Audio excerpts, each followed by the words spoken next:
in the recent leadership elections. So without further ado, I'd like to introduce Councillor Rosi Sexton. Hello there, I hope everyone can hear me. Thanks for that introduction, Daniel, and thanks for inviting me along to speak to you today. I'm aware that from the perspective of a lot of people, I sort of appeared out of nowhere a few months ago when it came to the leadership elections. And I've had a lot of people ask me since then, what on earth possessed you to stand for leadership? A lot of the people around me in my local group have been saying this.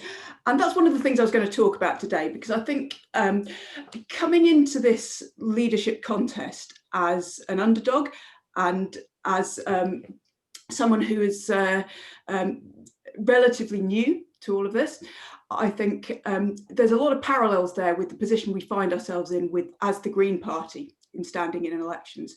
And I think there's some useful lessons to take away from that. So we'll get on to that.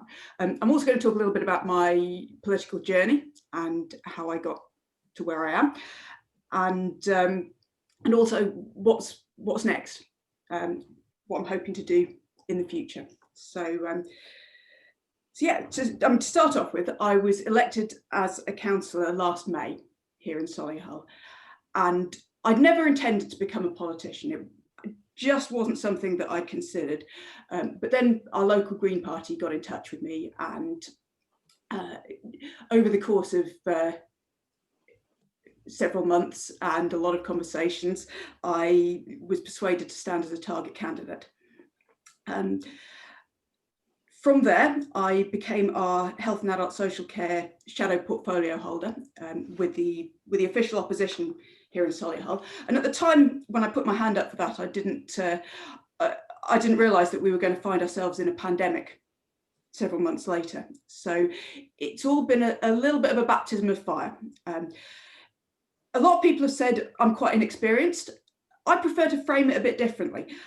What I have is a very different set of experiences compared to your typical career politician.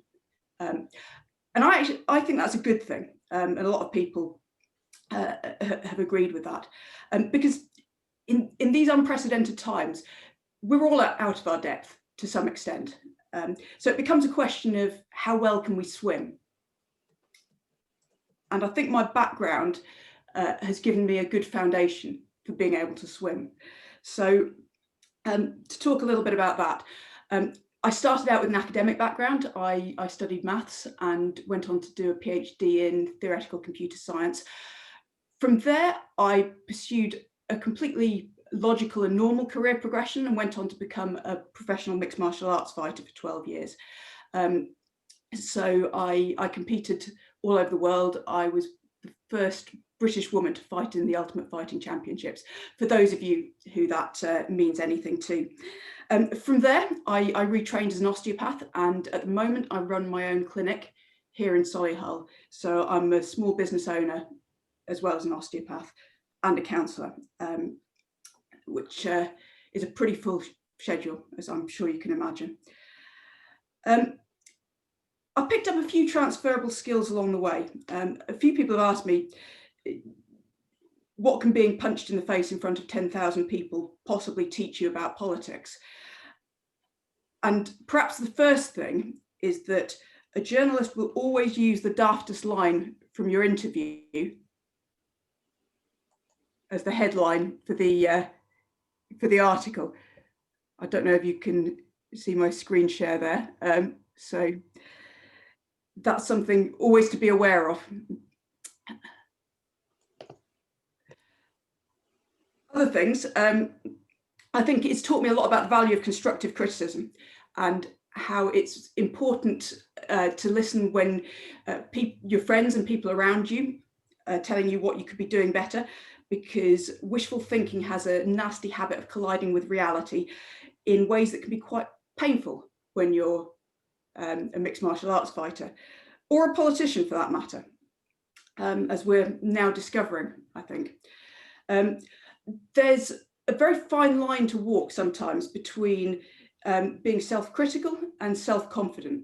And in order to any sort of leadership role or any public facing role, a degree of self-confidence is really important. But at the same time, we need to be open to recognizing what we could be doing better. I call it the line between imposter syndrome and Dunning-Kruger. And that's something that is sometimes easier said than done. And we see that a lot with, as I say, politicians as well as sports people. The value of not taking things personally. So when you spend a lot of time in an environment where your best friends are trying to strangle you, you learn that it's possible to have a constructive debate, a constructive conflict without falling out over it. And I think, again, that's an important lesson for us to take away, because I think it's really important that we can have debates about some of the important things, the important issues. We're not always going to agree on everything. That's true no matter which party you're in, I think. And we need to be able to look at the reasons for why our policies are the way they are and whether we can improve on that. And as I say, we need to be able to do that while remembering that we're still all on the same side without falling out over it.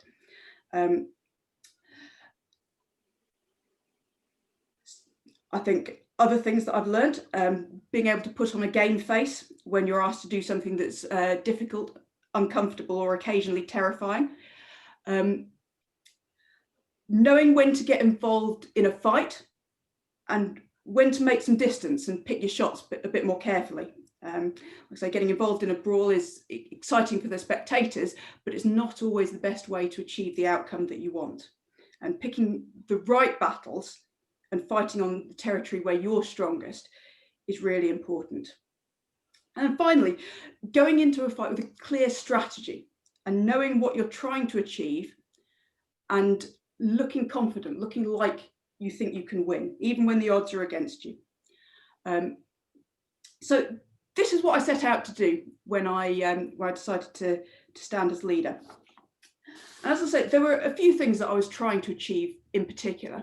And one of them was to shake up the debate and to get people talking, because the way I saw it, I think the Green Party is at a crossroads at the moment. We've come an awful long way with a fourth party, the third party in some recent polls in British politics, and we're just looking at being in a position where we can make some real gains. And I think in order to do that, we have to look at making some changes and going from being a small party, almost thinking of ourselves as a protest movement, to being a mainstream political force. And one of the things that I wanted to do as part of this, the debate around the leadership contests, was to get people thinking in a slightly different way about how we go forwards. I'm really proud to be a Green. I'm proud to represent the Green Party. But as somebody who's relatively new to being an active politician, I'm also very aware of how we're sometimes seen from the outside. You know, I talk to a lot of people who I share a lot of values with, and who are concerned about the environment, they're concerned about the impact of austerity, they're concerned about all of the same things that we talk about often, but they don't vote Green. And for me, I was really keen to understand why. What's holding us back? What's stopping these people from joining our movement and from coming with us? And when I sat down and I made a list of all of these things, we narrowed that down to 3 main categories and 3 main messages. And as some of you may remember, I was being serious about inclusion. We need to be serious about credibility, and we need to be serious about winning elections. And I think those are 3 of the main reasons why like-minded people don't vote for us tend to fall into those 3 categories. Now, those of you who are familiar with some of our campaigning strategies and Target to Win, this may sound very familiar. I was I've been very fortunate to learn about elections from some of our most experienced campaigners, and I've had this drilled into me. And in fact, the last couple of years have been a process of learning that everything I thought I knew about elections and why people vote the way they do was not quite right. And that some of the things that people tell you on the doorstep will very often surprise you. So when we put these messages together, the key thing I knew was to make sure that we kept repeating this, and having that message discipline was really important. And it's very tempting to lose focus on that and to go off message. And you get halfway through the campaign, we've had, you know, several hustings, and it's easy to start thinking, surely everyone knows this by now, everyone's heard this already. But there's an important thing called effective frequency, which is that people don't respond to your message the first time they hear it. And again, this is well known in advertising, it's well known in other areas of messaging, that it's important to keep going back to those main messages. And this is one of the things that I tried to do with different examples. And I knew that I had the messages right when the feedback started flooding in. Because the number of phone calls and emails and messages I had from people who are telling me, thank you for saying these things, because this is what everyone's thinking, and telling me their experiences on the doorstep, telling me the experiences they had trying to convince friends to join the party. And it became really clear to me that actually these are definitely the areas that we need to be focusing on and working on going forwards.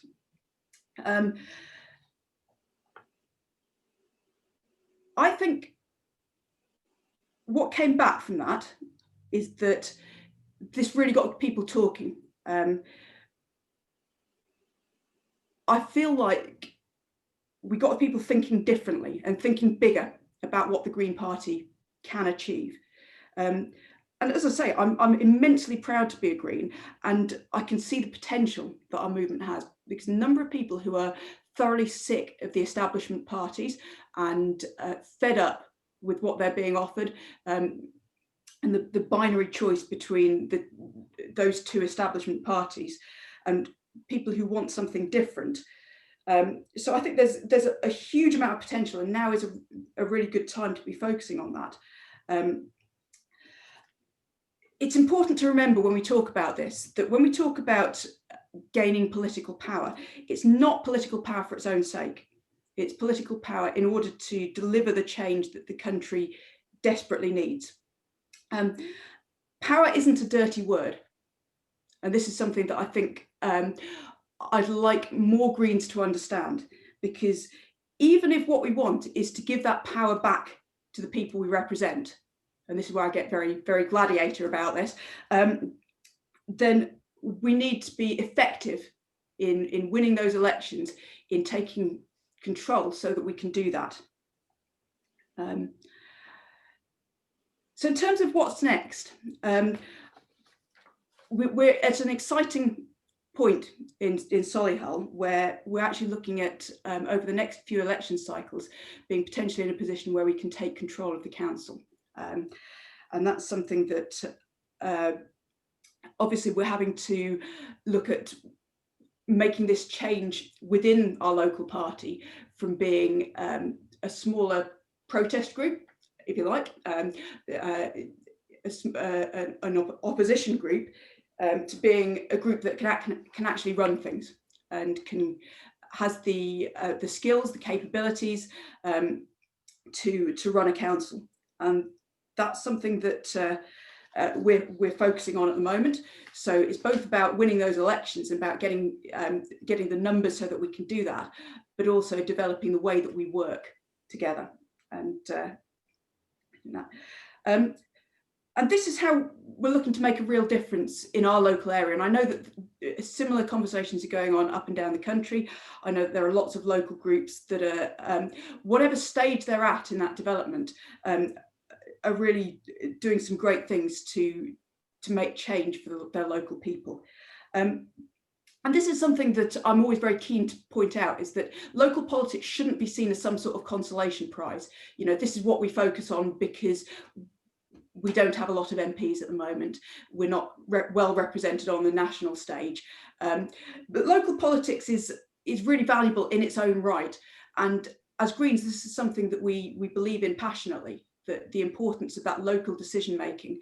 And yes, it's true that local government is being massively undervalued by central government at the moment, and it's an incredibly difficult situation for those local groups, because that's they're facing funding cuts, they're facing having powers taken away by central government, and this is something that we really need to be speaking up against and fighting for. And I want us to be shouting about what our elected Greens are doing and letting people know that we have hundreds of elected Greens around the country who are doing some fantastic things. And I know you have some fantastic elected councillors in the Eastern region. I'm not going to name a lot of names, but I do owe Julie Howell a shout out, because I missed her out of my AGC speech when I was talking about some of the great work she's been doing in Peterborough with Nicola Day. But there are lots more as well. And this is something that I want to do as AGC chair, is to make sure that those achievements are really being talked about. As AGC chair, I also want to continue focusing on those 3 key campaign messages that I was pushing. I want to focus on being serious about inclusion. The number of people who still tell me that they see the Green Party as a lifestyle movement for white middle class vegans, and as I'm very, very, very keen to point out, there is absolutely nothing wrong with being a white middle class vegan. I know lots of white middle class vegans. Some of them are my best friends, but we need to make sure that people who don't fit that profile feel just as welcome, and that's a key for us. And that starts, I think, with understanding on our part and reaching out to the groups who may not be like us. One of the things that I'm pushing for as AGC chair is for some proper anti-racism training, not just the tick box diversity training, but training in understanding the issues that different communities face for our councillors. And that's something that I think is really important, because unfortunately, without that understanding, it's very easy to accidentally or inadvertently say the wrong thing and to alienate the communities that we should be reaching out to. So this is something that I want to push on and make sure that that all of our councillors have a good understanding of those issues and the importance of being able to push forwards on that. I want us to be serious about credibility. I want us to be talking to our policy working groups about how we can focus on policies that we can implement in our local areas. I jokingly sometimes talk about the amount of time that we spend worrying about what colour we're going to paint the walls in our fantasy utopia. And I'm joking, but there's a lot of talk sometimes about things that we're a long, long way from being in a position to implement. And there's nothing wrong with that. You know, we need to have vision, and that's an important thing in bringing people along with us. But what we also need to be doing is focusing on what we can implement and giving our local groups, some of whom are sharing power or in control of local councils, giving them things that they can push forwards in their own areas. I know that Julian Dean has been doing some excellent work on some of this with the climate change agenda, and how we can help our local councillors and things that we can push for in order to call for those improvements. It's also a challenge to make sure that we're presenting a balanced set of policies across all the different areas that people care about. So we're very good at talking about policies that impact on the environment, but we also need to be talking about policies to do with health, to do with education, children's services, to do with crime. The challenge for me as portfolio holder is thinking about what our local green health policy should look like. And we need to be just as passionate about these as we are about the environmental issues. And then finally, to be serious about winning elections. And this is where you come in. I think this is where we want everyone in our movement to get involved, you know, whether that's as a campaigner, whether it's becoming a target candidate and standing to be a councillor, or whether it's helping out local councillors with some of these issues that we're looking at. This is exactly what's going to lay the foundations for that national success, but it's also important in its own right in bringing change to those communities who are voting for us, or who we're asking to vote for us in the future. So that's where I think my focus is at the moment, and I really hope that over the next few years we're going to see a continuation in that explosion of the number of Green councillors we've been seeing already. We had a Green wave in 2019 where we more than doubled our number of councillors, and we didn't have elections this year because of COVID, but I know that lots of regions are preparing for 21 and 22 when a lot more of those seats will be coming up for election again, and I'm looking forward to seeing that progress. So thank you all very much, and I'll take some questions if that's okay. Thanks, Rosie, and that was a great introduction to yourself. Obviously, some members may not know obviously who you are, and obviously that you stood for the leadership election, and obviously you were elected back in 2019 as a councillor in Solihull, and obviously the things that you've been doing in your ward, and obviously as a portfolio holder on Solihull Borough Council. So we'll obviously go into some questions. We've got a wide range of questions to go through. So as obviously we've only got 15 minutes left, I'll try and get through as many as I possibly can. So the first question comes from Peter from Cambridge, and he's asked, they've asked, what are your opinions on the process and requirements of running for leader and deputy leader? Would there be anything that you would like to see changed in this process and requirements? I think that's a really good question. I know that there was a lot of debate around that, whether there should be more stringent requirements. Personally, I think leader of a political party is a difficult role for somebody who hasn't held elected political office. I think it being an elected councillor, at least, or being an MP or that, gives you a perspective, and it gives you a sense of the people you represent who aren't Green Party members. And I think that's important, because as a political party, we need to be able to talk to the wider public. We're not just talking to our members. And I think understanding sort of what the sentiment is on the doorstep, what people are saying about the Green Party, I think that's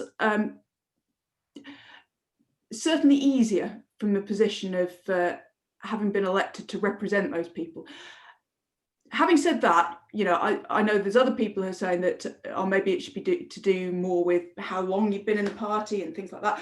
I don't think it's really for me to say. I think that's for our members to decide. And I would like to see a debate around what those requirements should be. But actually, I think the process of having those hustings and having that debate is a good one. I think it's important that we can all consider the different ideas that people are putting forwards, and that we can have those debates about what the future of our party should be.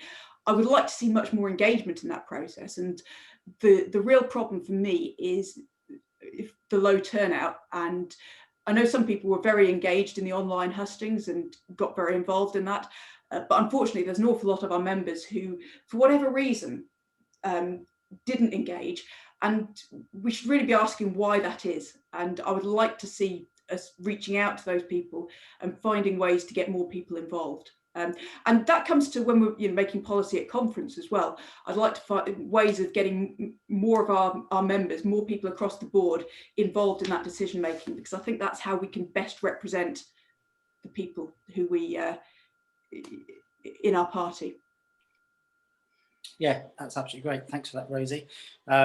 Obviously, as a former GPEX candidate myself, I think the process was quite interesting, especially for someone who's never stood before for a national position. So it does open your eyes up on how things happen, how they work, and obviously it's an exciting time as well, because obviously doing these kind of things is good for democracy within the party. So I'll move on to our next question, and this is obviously in relation to you being chair of the Association of Green Councillors, and this is from Richard, and he's asked, how do you see the AGC chair board working with our Eastern Region Councillor Network Coordinator? That's a very good question, and I would love to have a conversation about the way that the AGC can provide support to Eastern Region councillors in particular. I think that's something that, in fact, that's something that I think the AGC would do well to have conversations with people from all the different regions about that, because every region is going to have their own unique concerns, their own unique set of circumstances, and that's something that that we should really be trying to talk about and create solutions together. I know that the councillor calls that have been taking place sort of through the COVID period, I know that those have been very popular, particularly with Greens who are maybe in smaller groups themselves, who don't have quite such a network of support around them.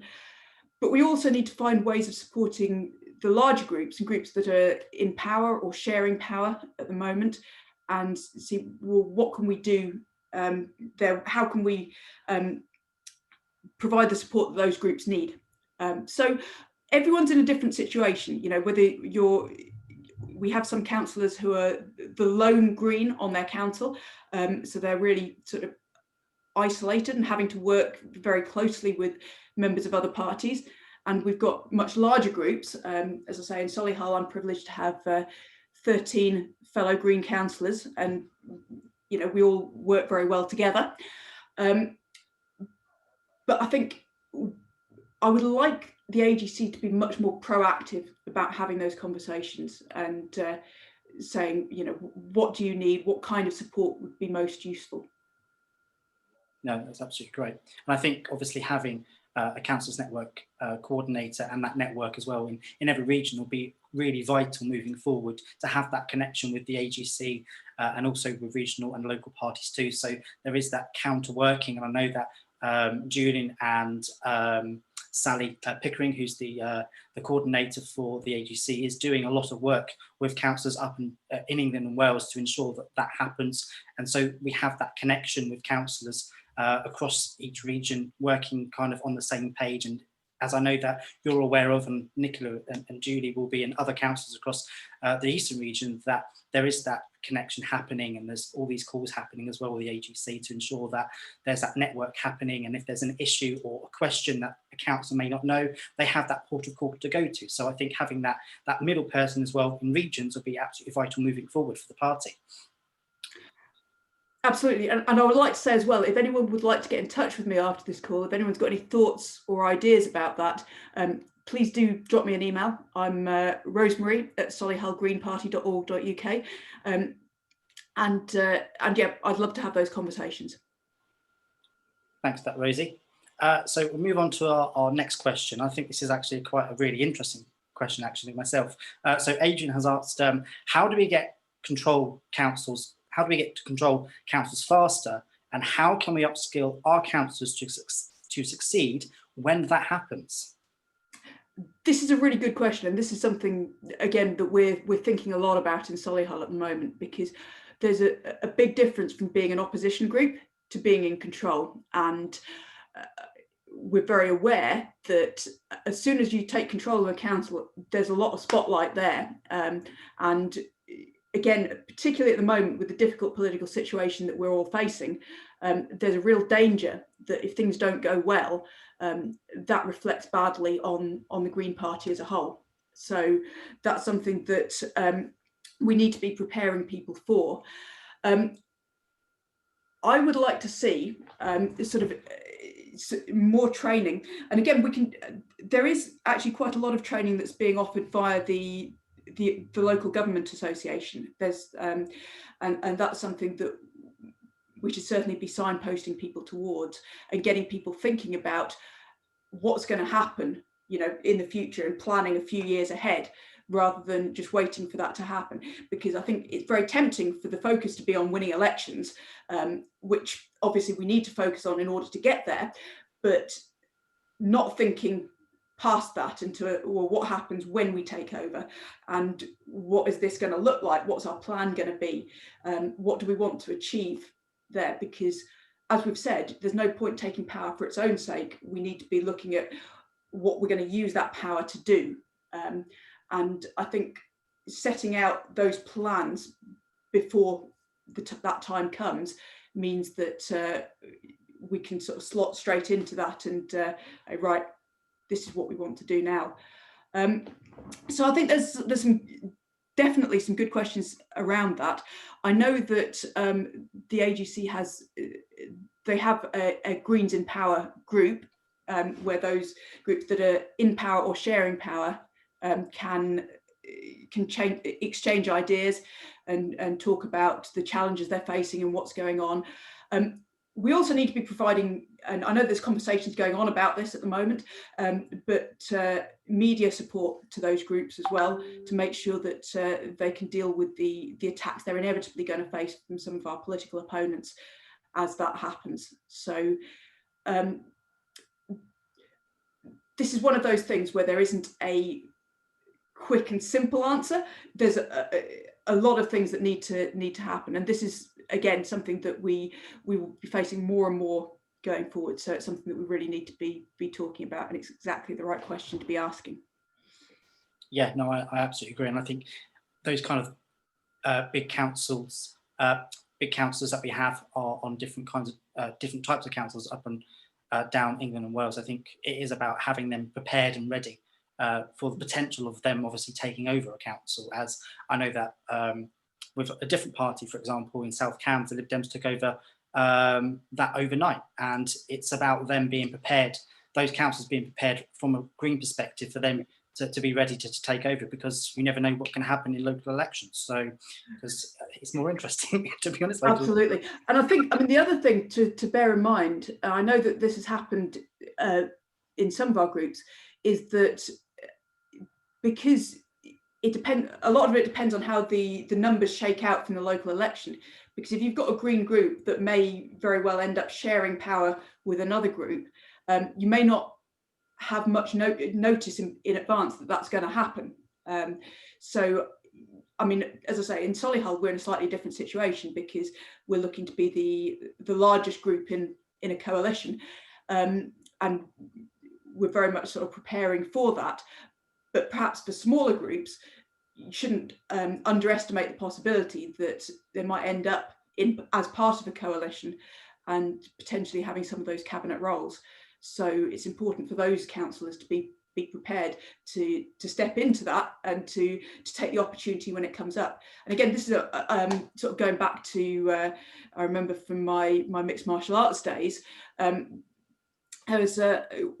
of the lessons there is about being ready to take the opportunities when they arise, because you don't always know when they're coming along. And you know, if you're suddenly given the opportunity for a title fight, or for a cabinet role, or whatever it is, you need to be ready to step in and take that when it comes along. Yeah, no, absolutely. So the next question we'll move on to, as we've only got about 5 minutes left until our lunch break. So Marilyn had asked, how do you personally make alliances with diverse groups? As I know, in Solihull, you successfully represent working class communities. So I think in terms of appealing to different demographic groups, a lot of it comes down to, you've got to be talking their language. You've got to be talking about the things that people care about in order to bring them along with you, and making sure that you're talking about their priorities first rather than your priorities. I mean, it's one of the things that I was taught when I started canvassing, was that you don't go and lecture people about climate change on the doorstep. And obviously climate change is really important. It's really important that we're talking about that, and it's really important that we're leading on those issues. But when we talk to people, it's about, we've got to make sure that we're talking about the things that they care about first and foremost. And a lot of the time, that'll be the basics. It'll be the really mundane things. You know, it's as a local councillor, a lot of our email is about things like dog poo and potholes and parking and buses and the everyday things. And we've got to show that we can be trusted with those before people will then trust us to make bigger decisions. You know, showing people that, you know, we'll speak up for them, you know, when they bring their concerns about the lack of a safe crossing on a road, or you know, it might be a planning application that they're opposing, or it might be, as I say, you know, the potholes in the road outside. And when we show them that we're engaged, that we care about the community, that we care about the things that they care about, that's when they'll lend us their vote. And we've got to keep proving that. As Greens, we don't have a base in the same way that Conservatives and Labour tend to. You know, if you're a Conservative or a Labour candidate, a lot of the time you can rock up and a certain proportion of people will vote for you, even if you do nothing at all. They'll vote for you just because of the badge. As Greens, we can't rely on that. Certainly at the moment, we have to earn every single vote that we get. And I think because of that, I mean, it makes us go out and get involved in the community, and to prove that yeah, that we can be good representatives to those people, whoever those people happen to be, and whether they are your stereotypical Green voters or not. And I think it's important to make sure that we're talking to them where they are, rather than talking about what Greens typically talk about, without regard for how that's going to be seen from the outside. Yeah, no, absolutely. So I'm going to ask a really cheeky question here, because obviously you're the former candidate for leadership, and a question has come in actually about this. And obviously we're quite some time away from the next GPEX elections for the leadership. But the question is, would you consider a joint leadership bid next time? And have you had any offers? I don't know, is that a proposal? I haven't considered, well, 2 years can be a long time in politics, and I think a week can as well. Absolutely, absolutely. I mean, as we've seen, I mean, who would have thought we'd be here, you know, 2 years ago? So I don't know where I will be in 2 years. I don't know where the Green Party will be. I mean, obviously it depends a lot on what happens locally as well. But absolutely, I would consider it. Nothing's off the table at the moment. So yes, in principle, in practice, we'll see what happens. There you go. You heard it first. The Eastern Green Party conference. You never know what can happen in 2 years. So thank you ever so much, Rosie. As we've come to the end of our session, I really appreciate you attending the Eastern Green Party conference and AGM on a Saturday afternoon now. So it's great to hear from you, and it's great to hear all that you're doing on the AGC and Solihull. So thank you very much for coming.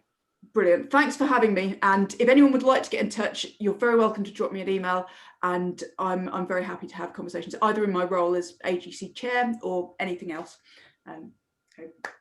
Great. Thanks very much, Rosie. And just